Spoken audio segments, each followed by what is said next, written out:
Hello बच्चों, ज्ञान अर्पण coaching centre में आपका स्वागत है। आज हम कुछ चर्चा करने वाले हैं। पता है ना, आज का मौसम भी बहुत सुहावना है, तो हम सोचा कि क्यों ना हम एक विषय पर चर्चा कर लें, तो सभी का भी मन बहल जाएगा। तो मैं ये कहना चाहता हूँ कि आप लोग पढ़ते तो बहुत होंगे शायद। काफ़ी लोग तो ऐसा सोच रहे होंगे कि हम पढ़ते तो बहुत है पर हमें कुछ समझ में नहीं आता है।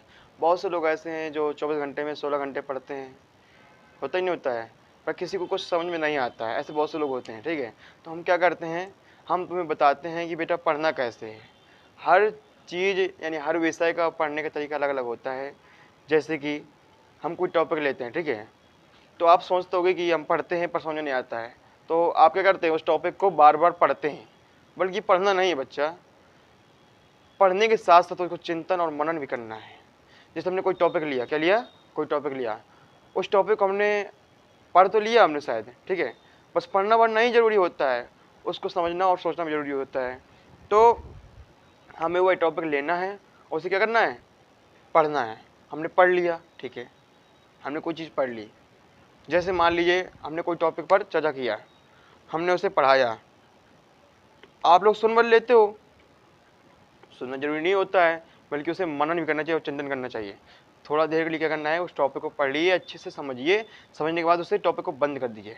जो आपने पढ़ा है अभी तक, जो आपने अभी तक पढ़ा है उस टॉपिक क्या करिए, अच्छे से मन में सोचिए, थिंकिंग करिए, और ये देखिए कि उस टॉपिक से हमें प्रश्न बन सकते हैं। कितने बन सकते हैं, 1 2 3 4, और उस टॉपिक में हम और बढ़ा चढ़ा कर क्या लिख सकते हैं, और हम उसके बारे में क्या जानकारी ले सकते हैं। मन में सोचिए, ठीक है। जितना आप अपने दिमाग को जोर डालेंगे, यानी कि अपने दिमाग से सोचेंगे कि जैसे मान लीजिए हड़प्पा सभ्यता है, ठीक है, उस सभ्यता के लेखक कौन थे, ये लेखक तो तुम जानते हो, राम बहादुर दयाराम सहनी जी हैं, ठीक है। सन 1920 से 1921 उन्होंने खोज की थी हड़प्पा सभ्यता की, ठीक है। वह सभ्यता कहाँ बसी थी, रावी नदी के किनारे। तो क्या करना है कि हमें अगर कोई हम टॉपिक यदि पढ़ते भी हैं, तो उस टॉपिक के बारे में संपूर्ण जानकारी लेना आवश्यक होता है, ठीक है।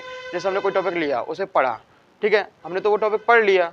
अब पढ़ने से क्या करना है, हमें उसको समझना है। अगर आपको ऐसे समझ में नहीं आता है, तो उस टॉपिक के बारे में क्या करना है, चित्र भी देखना है। क्या देखना है, चित्र।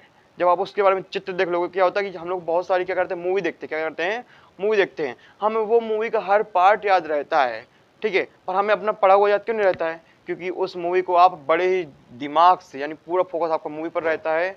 आप चारों तरफ नहीं देखते हो, बल्कि मूवी में देखते हो, ठीक है। उसी तरीके किताब को भी क्या करना है, जो आप पढ़ोगे उस पढ़ने के साथ अपने दिमाग में उसकी पिक्चर बनाते जाना। क्या बनाते जाना है, एक पिक्चर। जैसे आप पिक्चर बनाओगे तो आपके लिए बहुत प्रॉफिट होगा, इससे आप पढ़ना और समझना सोचना सीख जाएंगे।